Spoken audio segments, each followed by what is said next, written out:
What's up, guys? Hope you all are doing well. Today, I am joined by none other than Mr. Bobby Thompson, and we are talking strongest man on earth at the Shaw Classic.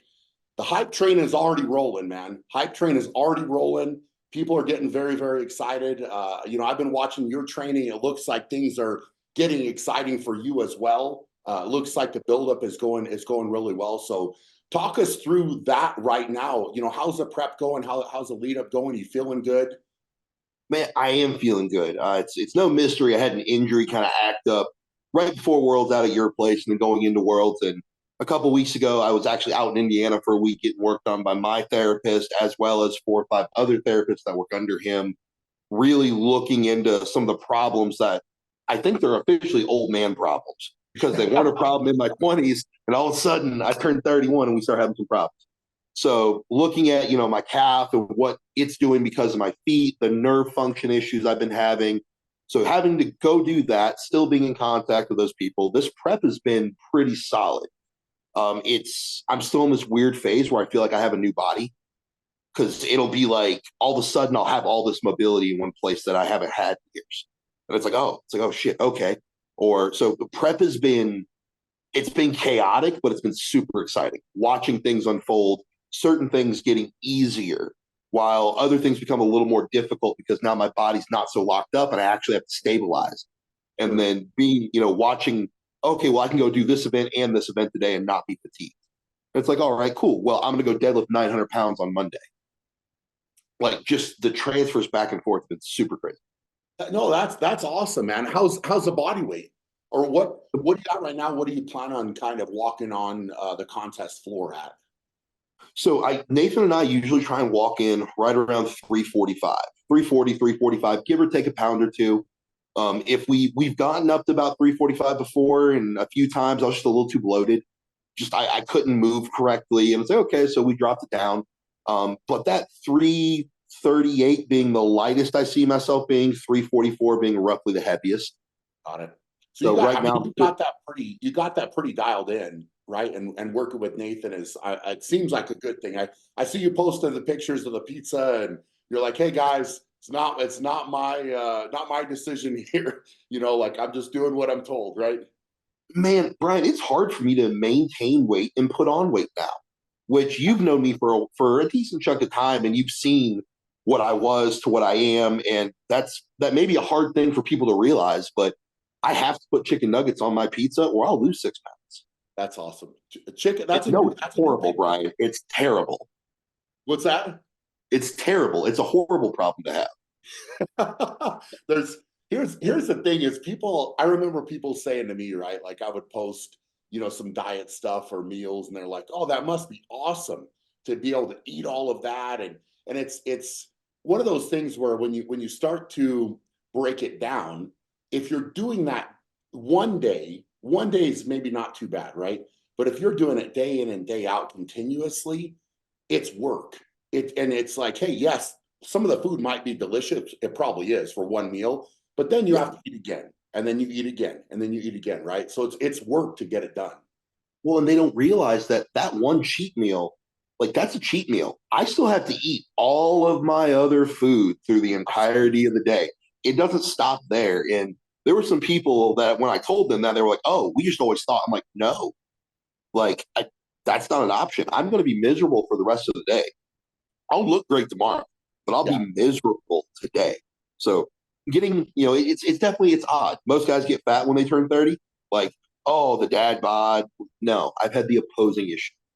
See, that's interesting, man. So I mean, I feel like with the events, I'm assuming that kind of dictates a little bit where you want to come in size wise, Mhm.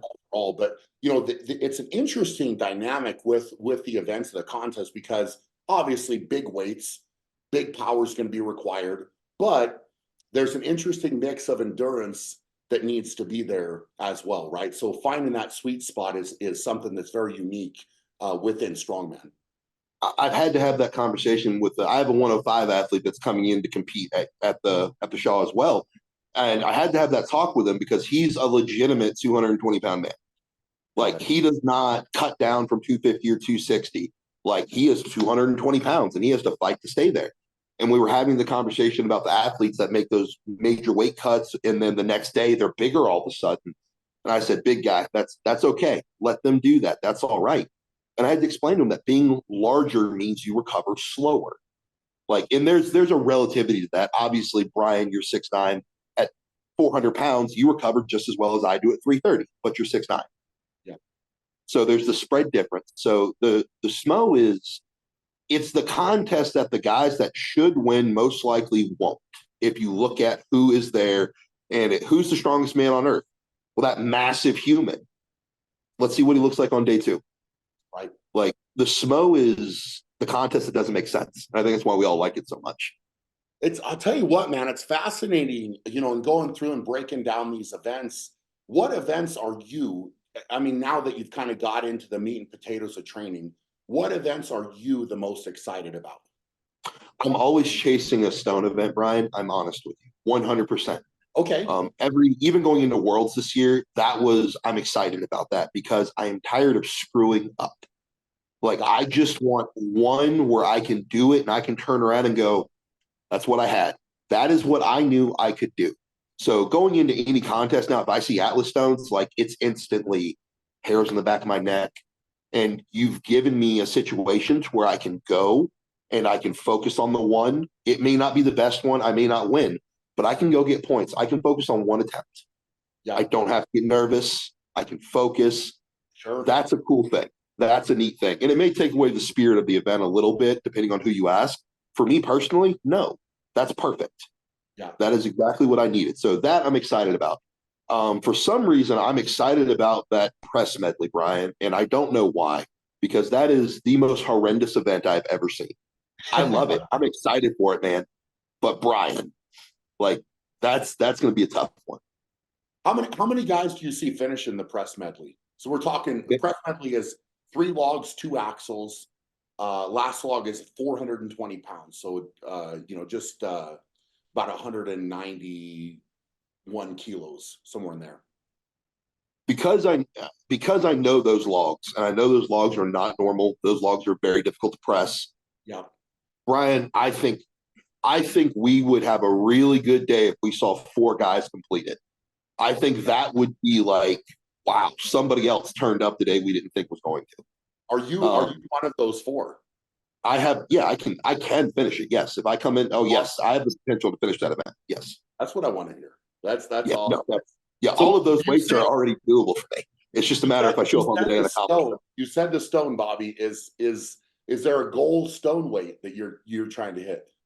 So I have picked a 440 to my lap and didn't load it because I lost the timer. But I know if I load a 440, I'm not going to try, or the 450, excuse me. If I load the 450 stone, I'm not going to load it for reps. I'm going to move to the next one. Got it. Like, I'm there to find out what's the biggest stone I can pick up. I'm sorry, loading a 450 for 2 would be cool, but I'm not there for reps. So based on training, Bobby, do you think if training goes well, will you walk out to the 500 first?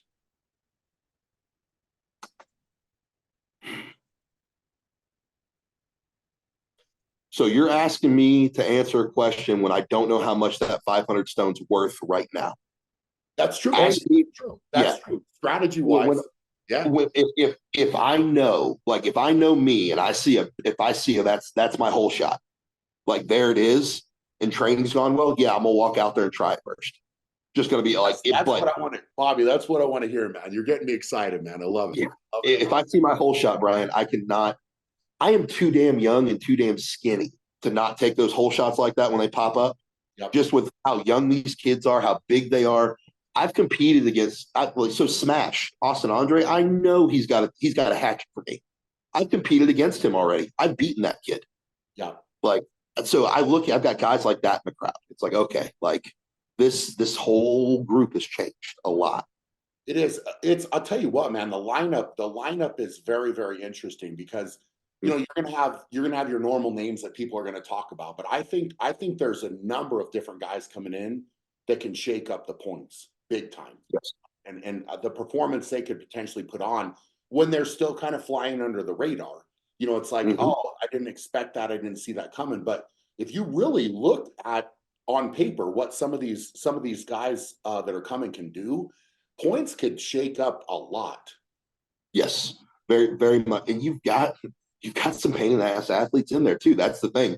You've got guys that you'll watch them have a crappy first day, and then I mean, Evan Singleton is kind of notorious for that. Multi-day shows, first day may not be the greatest for them, but then bad out of hell, he comes out on day two, and Just wakes him up and ready to rock and roll. right, like it's almost like he needs a kick in the balls to get moving. But when you have guys like that, you can't look at on day one. You can't look at the score sheet. Yes. Yeah. Well, it's a long contest too, right? Like Yeah. this is the thing is not getting caught up on day one, and you could have a great day, you could be down a little bit, but there's 16 points available on every single event, right? And Mm-hmm. in one event, quickly things can turn, right? Like so it, you know, it's being consistent across the board, I think is the name of the game. And showing up in every single event and putting on the best performance you can. I would agree, but you with as many events as we have at the SMO, we've had guys zero multiple event, myself zeroing an event or missing an entire day of show, and still not coming in last. Like you'll have guys like Evan Singleton, who in the past I think he skipped an event on day one in the past, and then came back on day two, and I know he outscored me that show. Not to keep going back to Evan, but we see things like that happen at the SMO because you have so many events. Yeah. And when that's the case, you know, some guys, oh, it makes it easier. No, no, no, no. It makes it harder because now you have to decide if you can afford to lose those points. Well, Like, it's an interesting game, you know, when you look at it from a strategy standpoint. Like you said, you answered it perfectly with the stone, right? That's the last event of day one.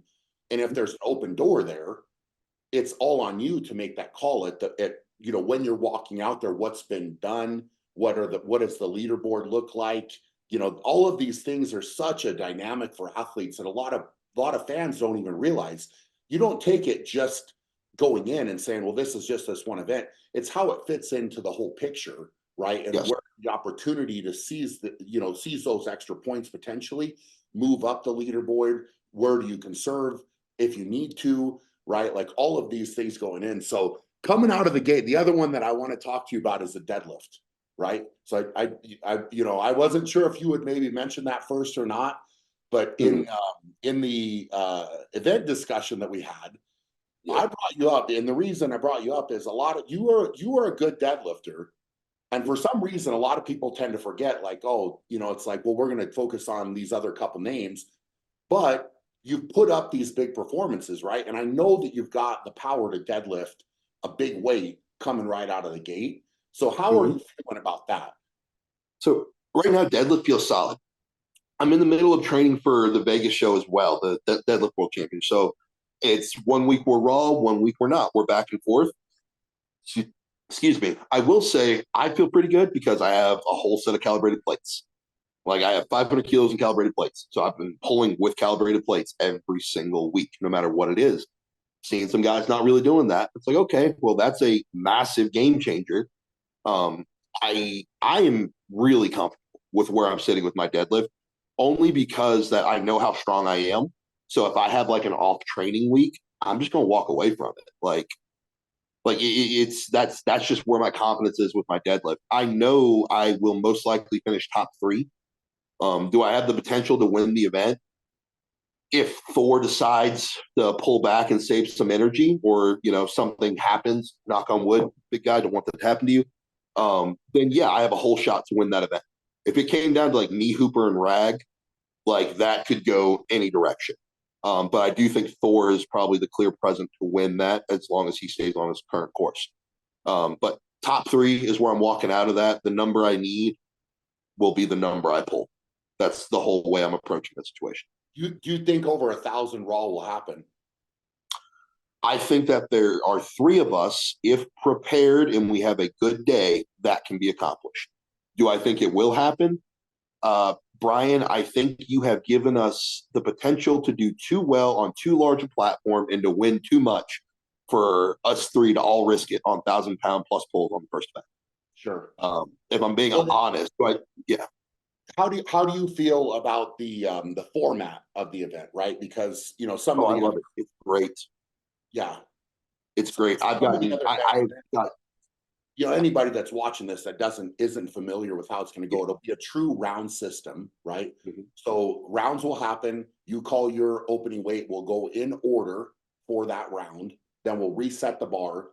We'll start round two. So all of the athletes also get to call their own weights, right? So Mhm.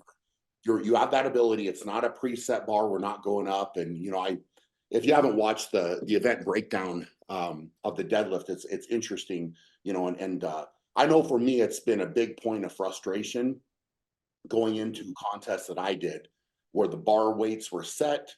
I was not able to have any type of choice in the weight that I got to go after.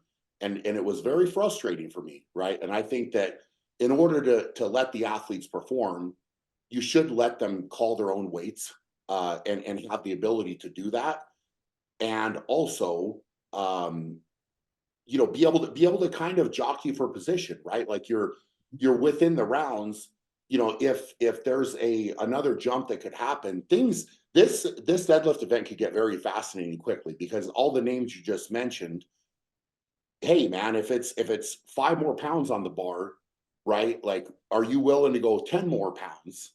Mhm. You know what I'm saying? And so it may not be the bigger weight, but again, that that jockeying for position, it always opens a door to making that call. And again, Mhm. it's like I said in that event discussion, the way I always used to think of it is like a game of chess, right? That you just have to be strong enough to make the move. So you Yep. can make the move, but you got to be strong enough to execute it. So it'll be It it fast. puts me it puts me in position to wear out the bigger guys. Like it does. It puts me in position to, and this may make me sound like a poor competitor if I am. But we've talked about how the mental side of the game and playing games, and it can be part of it. And if I can make a larger bodied athlete who's not as in good condition as I am do a couple extra reps because I got in their head, oh, Bobby's taking every warm up rep, or Bobby's doing this, or Bobby knows that, I'm gonna do it. And that was honestly my first thought when I saw that event. I was like, oh, okay. I was like, let's wear some guys out quick. Like let's make day two a little bit different. Not to be not that maybe sounds elitist or rude, but Hey, man, I have to maximize my strengths. I have to. it's part. Here's the thing: it's all part of the game, and that's what's so fascinating, to come across. Is there's a lot going on. There's a lot going on behind the scenes, right? And like you mentioned, the warm up. Hey, it's Mhm. all that's where the game starts, is in the warm ups, right? So how do your warm ups look? How do other people's warm ups? What weights are you taking? It's all this jockeying for position that happens. That's it's always been fascinating to me. I've always loved it, across the board. So what you're talking about totally makes sense, and it'll Yeah. be interesting to see it unfold as the event goes on. Well, and it's what I did at the Arnold, like waiting to come out and pull 961. I knew it was there. Warm ups went well. I was lucky enough that everyone other than Thor was done warming up, so everyone had their backs to me and really couldn't see what I was doing. They Sure. didn't see 400 kilos just rip off the ground. Say, okay, cool, put that back. Everybody thought I was chasing Thor and trying to push him. Thor was going to outpull me that day unless he got hurt. That was going to happen. I was screwing with everybody else, and that's exactly what I was doing. And everybody was talking about it, and it worked. Well, And walking in. Look, man, you said top three. If you come out of yeah, the gate with the top three, that's huge, man. That's a yeah, huge start, and it really sets a tone for day one in a big way mm-hmm. by getting out of the gate like that. So I hope it happens, man. So I feel like we could break this down and go all day. Oh yeah, yeah. What is your goal for you, right? Like this contest, walking in there, objectively looking at it, where do you see yourself sitting, after day two? What's your goal walking in? What's in your head right now? Well, I'd be an idiot if I said I wouldn't like to win every show I go to. But I have a real simple goal. I've said it before. I want to place better every year in every show that I do. And I've done that with every single contest, with the exception of World's Strongest Man. And so that's going into it. That is my goal here. I know I'm a top half athlete at a minimum. This year, I would like to do better. Sixth or better would be like, okay, that's a drastic increase looking at the guys that are here. Not sound like a nerd or anything, but I look at the papers. If I get better every year, I beat more guys every year, and I 100%. have the data. That's what has to happen. So top half is a minimum expectation because there's not 10 guys out there that can beat me when I'm at my best right now. There's just not. They don't exist yet. And then everything after that just depends on which one of those top 10 guys shows up.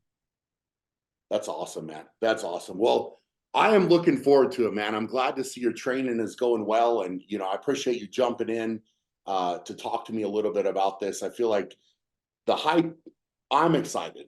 I'm very, very excited. Oh, yeah. Different Yes. role this year. But we're working really hard to get all the equipment ready and have everything set for you guys to have an incredible show. And you guys show up and perform. If you guys didn't do that, the fans wouldn't come, the fans wouldn't support. And that's really and truly, the support of the athletes, the support of the fans is what has made this event grow so quickly. And this year, I don't see that changing, man. I don't see that changing. I feel like so many people are excited. So if you're excited about the contest, about anything to do with the contest, please click the link below the video. You can get tickets. I will say there's nothing like being in person, right? So we will have an amazing live stream, of course, all of that going on. But if you're there in person, the goosebumps and the hairs on the back of your neck standing up, that will happen for you. So it's exciting. The countdown is officially on. I hope you guys are excited. Bobby, I hope your training keeps going well, man. And I look forward to seeing you in Colorado in top shape and ready to rock and roll, brother. Can't wait to go, but can't wait to see you guys either. I love it. I love it. Well, appreciate all the support, guys. Give Bobby some love in the comments, and we will see you August 17th and 18th for the strongest man on earth at the Shaw Classic.